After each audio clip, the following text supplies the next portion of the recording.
Every once in a while, a new streamer bait game comes out, and it feels about as hastily put together as it is poorly designed, where it kind of seems like the only shred of creative thought put in was how to produce the most cartoonishly over-the-top reactions from the people playing it. And I'm ashamed to admit I've been roped in quite often. So every now and then, a hot new thing comes out, and a couple of friends of mine make me, or should we say force me to buy a new game I know we'll get bored of in about 20 minutes and then never play again. But as is tradition, we have to jump on the latest trend because of, FOMO. And so the latest waste of time we purchased was a new game called Peak, a game that already rang alarm bells for its name and the clever puns that streamers would come up with. So, as per usual, I found myself about as hesitant and indifferent to the whole thing. But, I don't know, strangely enough, when I was playing the game, there was something that made me want to keep coming back, and I couldn't quite figure it out.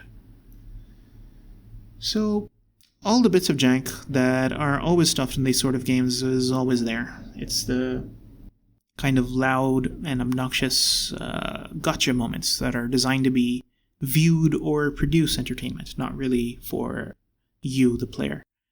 They feel just as deliberately unfair, in a kind of way where if you paid a little more for like a AAA game or something, I think you'd be reasonably upset, and it would feel completely valid to feel that way. The core principle behind the intent of this game almost feels like reality TV, for people who want to watch a train wreck, but for people who find it easier to produce these sort of low-effort things because, hey, easy money. I mean, it's not like I'm saying everyone has trash taste. I mean, there are viral games out there that I do love and have genuine thought put into them. For example, Fall Guys is a pretty good nostalgia trip for all the sort of Mario Party games we used to play back in the day. Liar's Bar is basically poker, but with a cool Russian roulette sort of twist. I mean, concept-wise, they're kind of derivative, but the games still feel clever in a way that aren't designed to trick you or fake a reaction from like your favorite streamer. It's a certain category of these viral video games that I just hate. I hate so much. Just take, for example, Only Up, which is basically just an Unreal Engine asset flip. The world feels like such a Frankenstein's mess with just so little thought put into it. The controls feel slippery as hell, inconsistent, there's no physicality to any of the movement, there's zero thoughts put into any sort of aesthetics for the game.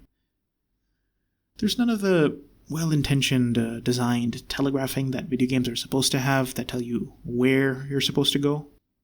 And even without that, somehow it just feels so linear and thoughtless, and it's hard to explain the duality of that. You know what a good platformer is supposed to do? It respects you, it understands your failings, it trains your muscle memory, it builds your reflexes. It gives you just enough time to breathe and take in the environment and get yourself ready for the challenges it wants to present. When well designed, they gradually build difficulty, and as you get better, you feel this sense of mastery and reward, and it's all intentional by the developers. It's about gently ramping up the challenge. It's about adding just a bit of novelty to make the levels look and play different. I don't even know what's supposed to qualify as game design here and up. The levels look different, but the geometry is just as bizarre and consistent in a kind of way. You're never actually given any new skills or mechanics to play with, just silly things or moments that are supposed to play with your expectations. My personal favorite type of game is the kind that's carried by like a single cool mechanic, and then you watch that mechanic get evolved and recontextualized in new and fun and creative ways, and that's the sort of thing that makes me love this hobby. And let's say Chained Together is the opposite of that. It's about a singularly frustrating mechanic that seems hilarious at first, but then quickly becomes tedious. I mean, the game even looks visually unappealing. There's like zero cohesion between what the levels are supposed to be. There's a heaven and a hell, I guess, but like Asian temples, grasslands, doesn't really make sense in any like greater sense of the world. And like the game absolutely revels in your misery. There's like constant traps, there's instant drops, anything to just laugh at your expense. Because like Only Up, it was never designed to be fun. It wasn't designed for you. It was for the streamers to make a funny and then trick you into buying the game. It was advertised to make you hope to recreate that same kind of funny memory, but you know what? For 20 minutes, maybe, you'll pretend to enjoy yourself. And then you'll uninstall it to make space on your hard drive for something else, and that's when it gets lost in the hundreds of other games in your Steam library that you promise yourself you'll finish someday.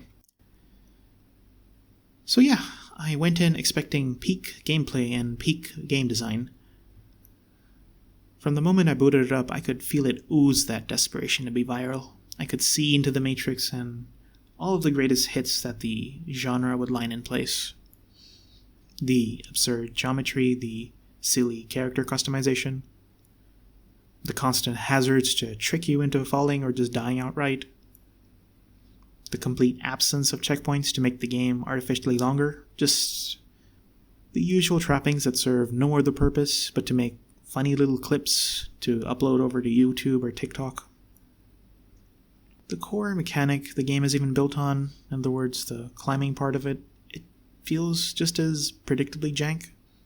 It's sticky and unwieldy, and like half the time it kind of feels like a coin flip whether you'll actually climb or just fall. But there was something at the heart of this game that was clawing out of this ugliness. Something wholly unique and special, and something that just deeply resonated with me. There's many of these quiet, profound moments of reflection before you make each individual climb. There's even an element of strategy in choosing out your path. For all of its gotcha items designed to mess with you, there's also plenty of different items that add choice and depth and let you choose new paths you want to go on. Having co-op in the game feels kind of wholesome even. You can extend a helping hand to pull up a friend. You can share encumbrance to manage stamina. You get to decide amongst yourselves the different roles you want to take. Who gets to lead, who gets to be the pack rat, who forages to find food, who discovers items. There's this self-expression that feels kind of beautiful. You can all go on your own ways to find what feels like the best path. You can choose to join them or just power through alone on the way you think is best. I love the self-discovery this game elicits. I love that things aren't as linear as they might appear at first.